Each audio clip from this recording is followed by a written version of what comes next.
बिस्मिल्लाहिर्रहमानिर्रहीम अस्सलाम वालेकुम। आप मेरा यूट्यूब चैनल देख रहे हैं। Welcome to my YouTube channel. ये सेशन हमने ख़ास तौर पे पीपीएससी में हेड मास्टर और हेड मिस्ट्रेस की सीटों के लिए और एफपीएससी में लेक्चरर की जो जॉब्स आई हुई थी उनमें जो पेडागोजी का पार्ट था 30 नंबर का, उसके वाले से ये वाला सेशन हमने स्टार्ट किया था। तो आपको पता है कि फेडरल पेपर सर्विस कमीशन की तरफ से लेक्चर का जो टेस्ट है उसकी जो ना टेस्ट की डेट अनाउंस हो चुकी है, उसका शेड्यूल आ चुका है। जनवरी के पहले हफ्ते में आपका टेस्ट है एफपीएससी की तरफ से लेक्चर का। और उसमें जो आपका 30 नंबर का पेडागोजी का पार्ट है उसमें आपके 4 टॉपिक शामिल थे।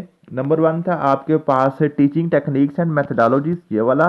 दूसरा आपका था जी ब्लूम्स टेक्सानोमी। ब्लूम्स टेक्सानोमी के साथ सोलो टेक्सानोमी भी ऐड है। और तीसरा आपके पास है जी जो है जी वो है टेस्टिंग एंड वैल्यूएशन। और चौथा आपके पास टॉपिक है क्लासरूम मैनेजमेंट एंड डिसिप्लिन। इसमें से हमारे पास जो ब्लूम्स टेक्सानोमी और सोलो टेक्सानोमी है ये हमने कर लिया हुआ है। ठीक है, आज हम इंशाल्लाह ताला पढ़ेंगे ये वाला, ये जो आपका टेस्टिंग एंड वैल्यूएशन है ये वाला टॉपिक आज इंशाल्लाह ताला हम कवर कर लेंगे।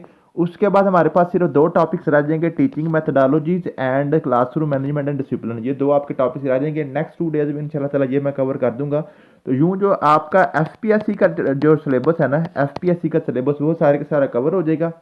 बाकी हम रूटीन वाइज सारे टॉपिक जो हमारे 15 टॉपिक्स हैं वो सारे हम कवर करते जाएंगे। तो ये सारे के सारे 15 टॉपिक्स मैंने आपको पहले भी बताया हुआ है, ये सारे पीपीएससी के हवाले से हेड मास्टर और हेड मिस्ट्रेस की सीटों के लिए हैं। और इसमें से ये 4-5 टॉपिक खास तौर पे थे, ये जस्ट हमारे पास हैं, ये उनके एफपीएससी के जो लेक्चर वाले हैं उनके लिए हैं। तो पीपीएससी वालों ने सारे टॉपिक्स करने हैं और एफपीएससी वाले जो जो बच्चे हैं जी जिन्होंने लेक्चरर में पेडागोजी के वाले से करना है वो सिर्फ 4 टॉपिक्स करेंगे। तो आज हमारा जो टॉपिक है वो है जी टेस्टिंग एंड वैल्यूएशन।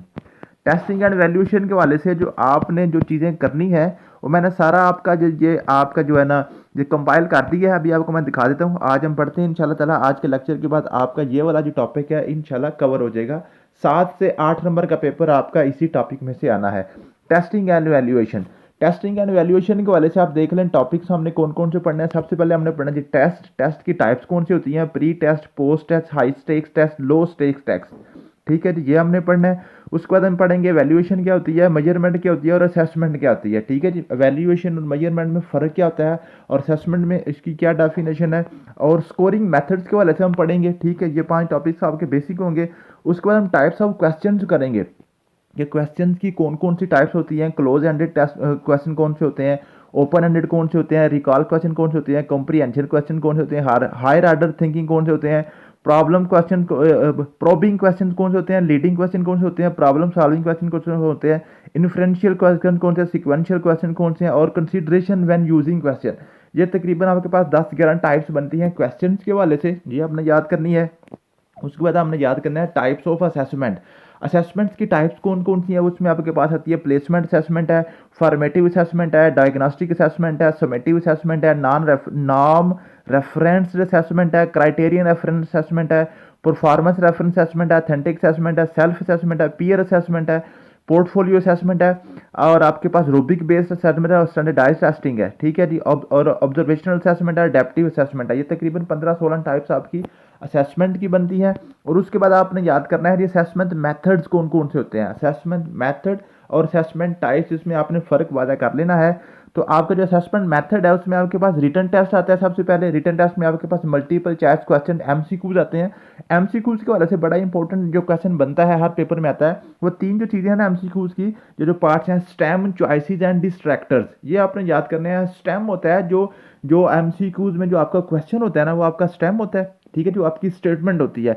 और चॉइसेस आपके नीचे जो आपके पास 4 ऑप्शन दिए होते हैं वो चॉइसेस होती हैं। और उनमें से जो आपका रॉन्ग होते हैं ना, रॉन्ग होते हैं, रॉन्ग रॉन्ग जो आपको पता है 4 ऑप्शन होते हैं, 4 ऑप्शन में से 3 ठीक होते हैं, 3 गलत होते हैं और 1 ठीक होता है। तो जो 3 गलत ऑप्शन दिए होते हैं वो आपके होते हैं डिस्ट्रैक्टर्स। डिस्ट्रैक्टर्स, ठीक है, जो आपको डिट्रैक्ट करते हैं। एक और आपका ऑप्शन होता है वो क्या होता है, वो ठीक होता है, वो करेक्ट आंसर होता है। ठीक है जी, उसके बाद आपने याद जो आपकी असेसमेंट मेथड्स हैं वो ऑरल एग्जाम्स हैं, ऑब्जर्वेशन हैं, पोर्टफोलियोज हैं, रूब्रिक्स हैं, सेल्फ असेसमेंट या प्योर असेसमेंट है, स्टैंडर्डाइज्ड टेस्ट है, ऑनलाइन असेसमेंट है और कंसीडरेशन फॉर इफेक्टिव असेसमेंट है।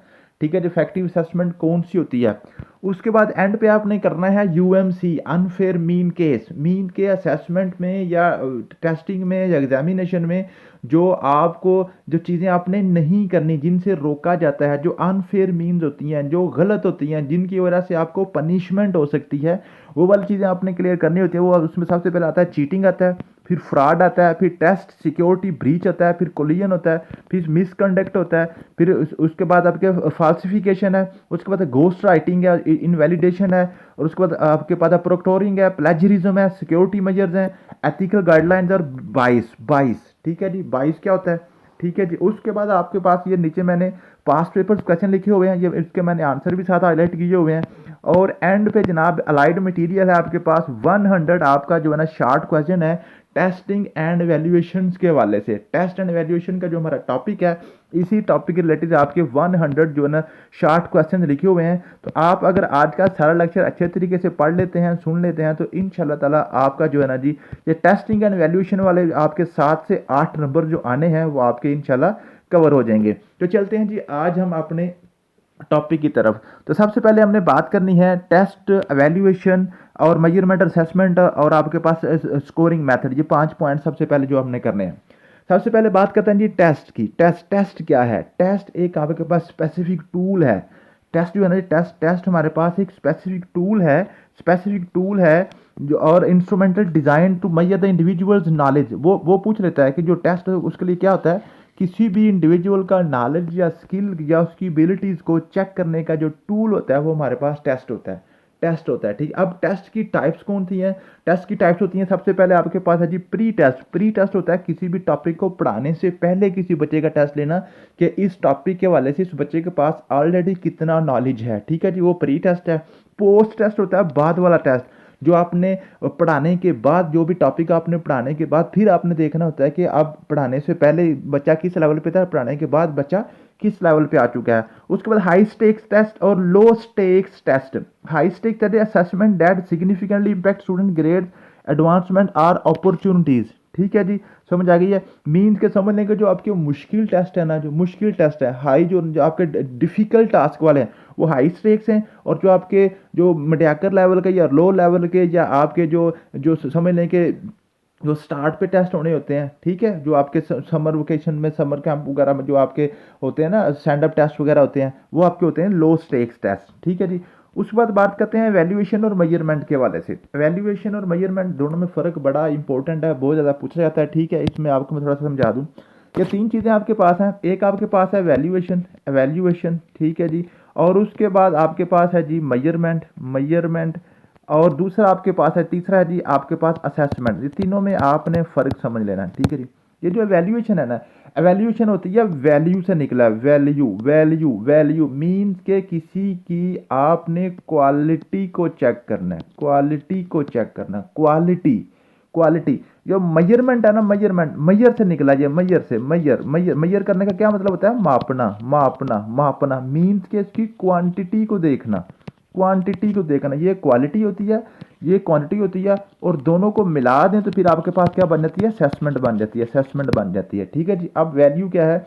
आपने क्या बच्चे को जस्ट आपने कोड करना है कि ये बच्चा अच्छा है या मीडियोकर है, या जनाब ये बच्चा जो है ना ये लो है। ठीक है जी, ये ज़हीन है, ये फतीन है, ये कुंद देना। जस्ट आपने उसके बारे से कोई ना कमेंट पास कर दिया। आपने ये नहीं कहा कि ये 5% इसके नंबर आए हैं, 10% आए हैं, 20% आए हैं, या आप ये क्या है। ठीक है जी, जस्ट आपने उसकी क्वालिटी के वाले से बात की है, उसकी क्वांटिटी के वाले से बात नहीं की।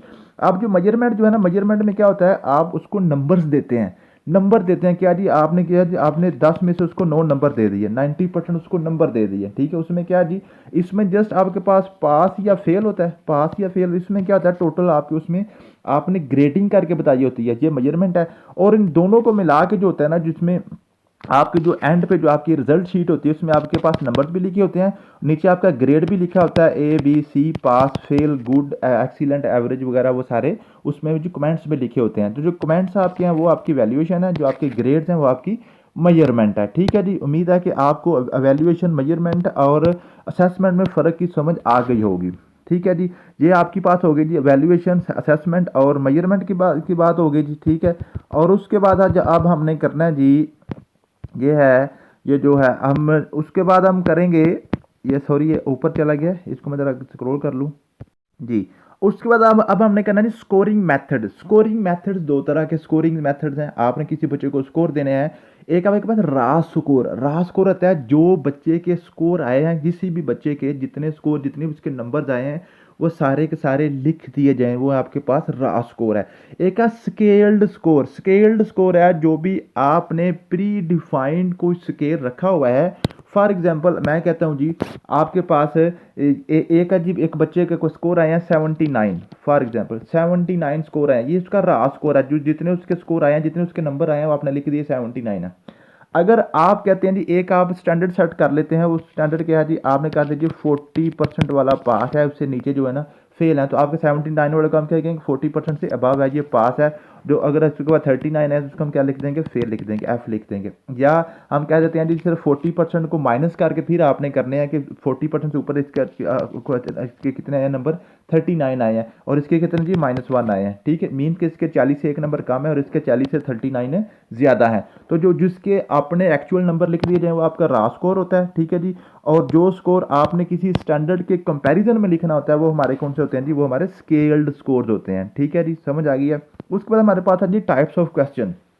टाइप्स ऑफ क्वेश्चन कौन कौन सी होती हैं? टाइप्स ऑफ क्वेश्चन अब आपके पास है, सबसे पहले जी close ended question. Close ended question वो है कि जिसमें आपने यस और नो से उसका आंसर दिया जा सकता है। फॉर एग्जाम्पल क्वेश्चन क्या है जी, आप स्कूल जाते हैं, यस या नो। आपने जो है ना हेडमास्टर की अप्लाई के लिए अप्लाई करना है, यस या नो। आप कहते हैं आपने एफपीएससी लेक्चरर का पेपर देना है, यस या नो। वो क्या है जी, आपके पास क्लोज एंडेड क्वेश्चन है। उसमें मल्टीपल चॉइस क्वेश्चन आते हैं, ट्रू फॉल्स आते हैं। ठीक है जी, आपके जो समझ लें कि ऑब्जेक्टिव टाइप क्वेश्चन है वो आपके क्लोज एंडेड क्वेश्चन है। और उसके बाद आपके होते हैं जी open ended question. Open ended question वो होते हैं जिसमें आपने यस और नो या एक दो लफ्ज के साथ उसका आंसर नहीं दिया जा सकता, बल्कि उसको आपने एक ब्रीफ एक पूरी लाइन लिखनी होती है। ठीक है जी, उसमें आपके पास कौन जी शॉर्ट आंसर है, ऐसे है, एक्सटेंडेड और रिस्पॉन्सेज वगैरह हैं। तो आपने क्या करना है कि पूरा आपने सब्जेक्टिव आंसर लिखना होता है, या शॉर्ट आंसर एक या दो लाइनों में, मीन्स के जो एक या दो वर्ड में यस और नो में आंसर हो जाए वो आप हमारे होते हैं जी क्लोज एंडेड क्वेश्चन। और जिनको आप यस और नो में आंसर नहीं कर सकते वो आपके क्या है जी ओपन एंडेड क्वेश्चन। ठीक है जी, उसके बाद आपके पास है जी recall question. Recall question require the recall of specific information such as dates, definition और नेम।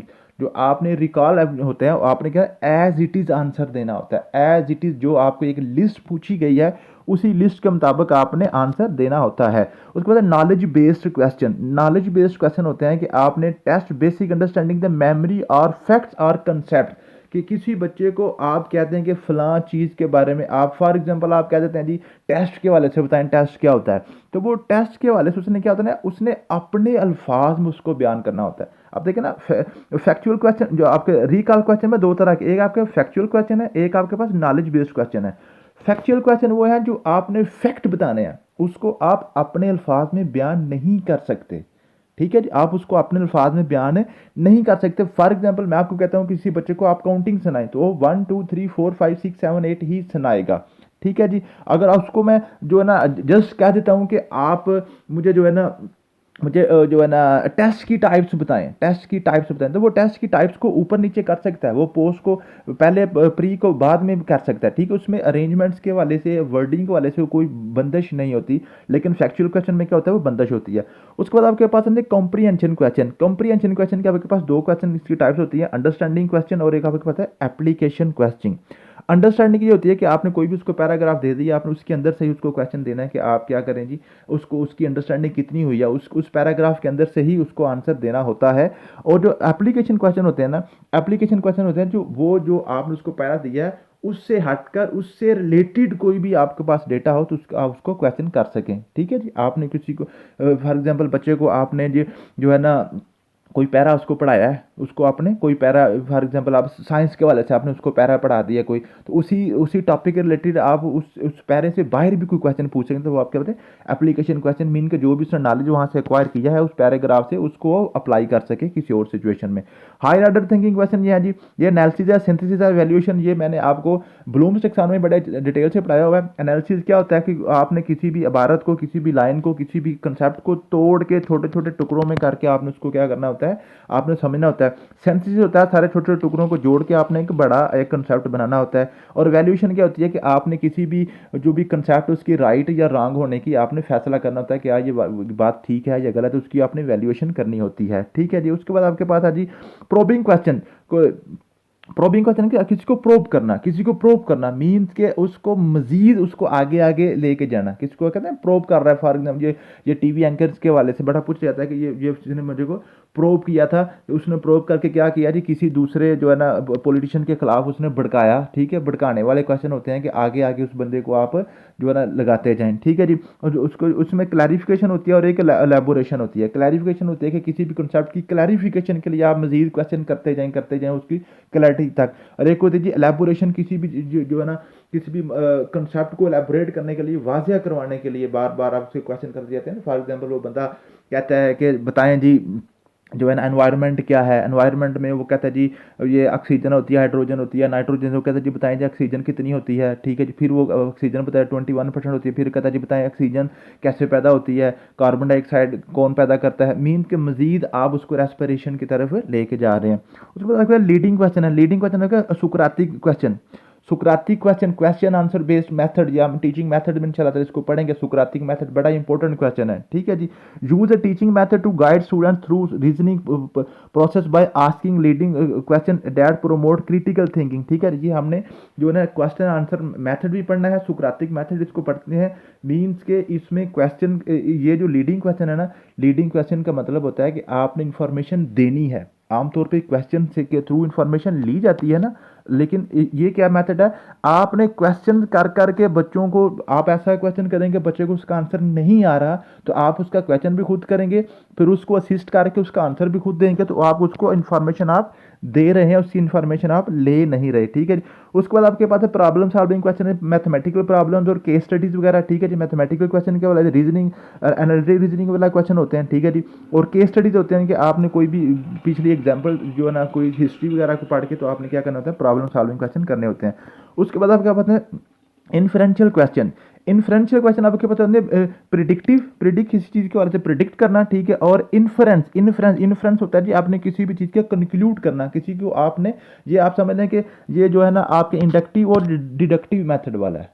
इंडक्टिव और डिडक्टिव एक होता है, ये नीचे वाला आपके पास है डिडक्टिव मेथड है, ऊपर आपके पास इंडक्टिव मेथड है, ठीक है। इंडक्टिव और डिडक्टिव मेथड को इंशाल्लाह ताला हम डिटेल के साथ कल हम पढ़ेंगे, जो हमने जब हमने टीचिंग मेथडोलॉजीज की बात करनी है, ठीक है जी। उसके बाद आपके पास है consideration when using questions. Consideration इसमें अलाइनमेंट विद लर्निंग ऑब्जेक्टिव्स है, डाइवर्स कॉग्निटिव लेवल्स है, असेसमेंट पर्पज है और वैरायटी एंड बैलेंस वगैरह ये आपने करना होता है।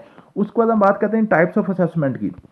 टाइप्स असेसमेंट के वाले से ये बड़ा इंपॉर्टेंट है, सबसे इंपॉर्टेंट यही है इसमें जो ना, ये जो टॉपिक है ना वेरी इंपॉर्टेंट यही है, इसको आपने अच्छे तरीके से पढ़ना है। इसमें आपके पास प्लेसमेंट असेसमेंट है। प्लेसमेंट असेसमेंट है कि आपने देखना होता है कि इस टाइम जो भी बच्चा लर्नर है उस टाइम ये किस जगह पे खड़ा है, उसकी आपने प्लेसमेंट असेसमेंट करनी होती है, ठीक है जी।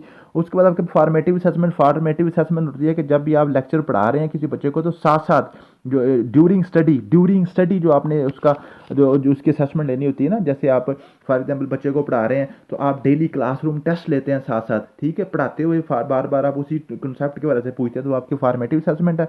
डायग्नोस्टिक असेसमेंट वो होती है कि जिसमें आपने डायग्नोज करना होता है कि कहाँ पे मसला है। आपने बच्चे से फॉर्मेटिव असेसमेंट की, बच्चे को समझ नहीं आ रही तो फिर आपने फिर असेसमेंट करनी है कि बच्चे को किस जगह पे प्रॉब्लम आ रही है, क्यों इसको समझ नहीं आ रही, क्या बच्चा बीमार है या बच्चे को कोई ना वहाँ पे जो है ना वेदर ठीक नहीं है, लाइट ठीक नहीं जा रही, या बच्चे को नींद आई हुई है, या बच्चा वैसे ही समझना नहीं चाह रहा है, या मेरे पढ़ाने में कोई फॉल्ट है, तो फिर वो डायग्नोस्टिक असेसमेंट होती है। उसके बाद समेटिव असेसमेंट होती है कि लेक्चर के एंड पे या किसी भी टॉपिक के या किसी भी क्लास के एंड पे जो आपके फाइनल एग्जाम्स होते हैं ना, वो आपकी समेटिव असेसमेंट होती है। यहाँ पे क्वेश्चन बड़ा इंपॉर्टेंट पूछा जाता है कि जो फॉर्मेटिव असेसमेंट है ना, इसमें आपके पास जो ना जो भी आप गलती करते हैं, गलती को सुधारने के लिए आपको चांस दिया जाता है, ठीक है जी। आप उसको, आप अपने आप को जो है ना जो भी आप गलत कर रहे हैं वो उसकी करेक्शन कर दी जाती है। लेकिन जो समेटिव असेसमेंट होती है इसमें आपको करेक्शन का टाइम नहीं दिया जाता है। उसमें क्या करता है, जैसे आपके फाइनल एग्जाम है ना, अगर आपने गलत आंसर दिया तो आपका नंबर कट जाता है, वो आपको दोबारा इसको ठीक करने के चांस नहीं दिया जाता, ठीक है जी। उसके बाद आपके पास है जी norm referenced assessment. Norm reference assessment is that compare an individual performance to a large group, often using standardized scores. Example to ना SAT AC GRE IQ test वगैरह हो जाते हैं। इसमें एक बंदे जो है ना उसकी आप परफॉर्मेंस को दूसरे लोगों की परफॉर्मेंस के साथ आप कंपेयर करते हैं कि क्या ये एक बंदा जो है बाकी क्लास की निस्बत ये उनसे आगे जा रहा है, पीछे जा रहा है, या उनके साथ एवरेज जा रहा है, वो आपने देखना होता है, ठीक है जी। क्राइटेरियन रेफरेंस टेस्ट क्या जी, क्राइटेरियन रेफरेंस है जी assessment that measure performance against specific criteria और standard rather than comparing to other. क्या जी, उसमें ये दोनों बड़े इंपॉर्टेंट है, इसको आपने इस तरीके से इसके फ़र्क समझ लेना है नॉर्म और क्राइटेरियन रेफरेंस में। नॉर्म रेफरेंस ये है कि आपने उसका जो रेफरेंस है ना, रेफरेंस जिसके साथ आपने कंपेयर करना है वो आपने क्लास के बच्चे रखे हुए हैं, क्लास के बच्चे रखे हैं कि क्लास के बच्चों के वाले से इस बंदे की परफॉर्मेंस किस तरह की है। लेकिन जो क्राइटेरियन रेफरेंस है ना, उसमें इससे कोई फ़र्क नहीं पड़ता कि क्लास में बच्चे कैसे हैं, अच्छे हैं, बुरे हैं, मडियाकर हैं। आपने क्या किया, अपने पास से क्राइटेरिया सेट कर लेना कि 90% फॉर एग्जांपल आपने क्राइटेरिया सेट कर लिया। क्या जो जो इंडिविजुअल है जिसकी आप असेसमेंट कर रहे हैं, क्या वो 90% से अबव जा रहा है या आप वो बिलो जा रहा है। हमें नहीं पता वो उसकी बाकी क्लास क्या कर रही है। ठीक है, जो नॉर्म रेफरेंस ये है कि आपने क्लास के वाले से देखना है कि वो अपनी क्लास के वाले से ऊपर जा रहा है कि नीचे जा रहा है। लेकिन क्राइटेरियन रेफरेंस में आपने देखना होता है जो आपने रेफरेंस सेट किया हुआ है, जैसे 40% वाला पास है पीपीएससी में, क्या ये 40 से ऊपर जा रहा है कि नीचे आ रहा है, ये आपने देखना था। ठीक है जी, परफॉर्मेंस असेसमेंट आपने परफॉर्मेंस देखनी होती है, अथेंटिक असेसमेंट आपने अथेंटिसिटी चेक करनी होती है, सेल्फ असेसमेंट होती है आपने अपने आप को खुद असेस करना, अपना इम्तिहान खुद लेना। पीयर असेसमेंट होती है कि अपने दोस्तों का आपस में असेसमेंट करनी है, एक दूसरे की आपने असेसमेंट करनी होती है। दो स्टूडेंट्स पढ़ रहे हैं तो दो स्टूडेंट जो ना फॉर एग्जाम्पल ए जो है ना वो बी की असेसमेंट करेगा, बी ए की असेसमेंट करेगा। ठीक है जी, उस पोर्टफोलियो असेसमेंट होती है, एंड पे होती है, जो आपने जो भी सारा कुछ पढ़ा उसको आपने एक फाइल में लगा कर उसको आपने देना होता है। ठीक है जी, ये सारी आपकी असेसमेंट की टाइप्स हैं। असेसमेंट मेथड आपके पास रिटन टेस्ट है, ओरल टेस्ट है, ऑब्जर्वेशन द पोर्टफोलियो, ये आपको बिल्कुल सिंपल चीज़ें हैं। रिटन टेस्ट आपको पता है, मल्टीपल चॉइस शॉर्ट आंसर वगैरह हैं। ओरल टेस्ट में आपने जुबानी टेस्ट लेना होता है। ठीक है, ऑब्जर्वेशन में आपने ऑब्जर्वेशन करनी होती है। ठीक है, पोर्टफोलियो में आपने क्या करना होता है, पूरी एक बुक एंड पे आपने तैयार करके अपने इंस्ट्रक्टर को देनी होती है। ठीक है जी, ये आपने बिल्कुल आसान चीज़ें हैं। उसके बाद ये अनफेयर मीन केसेस जो है ना, ये आपने याद कर लेने हैं। चीटिंग क्या होती है, फ्रॉड क्या होता है, टेस्ट सिक्योरिटी ब्रीच क्या होता है, कोलिजन क्या होता है, मिसकंडक्ट, ये बिल्कुल सिंपल सी डेफिनेशन दी है, इसमें ऐसी कोई चीज़ समझाने वाली नहीं है। ठीक है जी, ये बाइस क्या होता है, और ये खास तौर पे ये याद कर लीजिएगा, प्लेजरिज्म वगैरह को आप देख लीजिएगा। ठीक है, बाकी ये अब मैंने आपके पास पेपर क्वेश्चन मैंने आपको पहले बता दिया, आप देख लें, उसको पढ़ लें, इंशाल्लाह ताला आपका ये टॉपिक क्लियर हो जाएगा। थैंक यू सो मच, मिलते हैं नेक्स्ट वीडियो में। अल्लाह हाफिज़।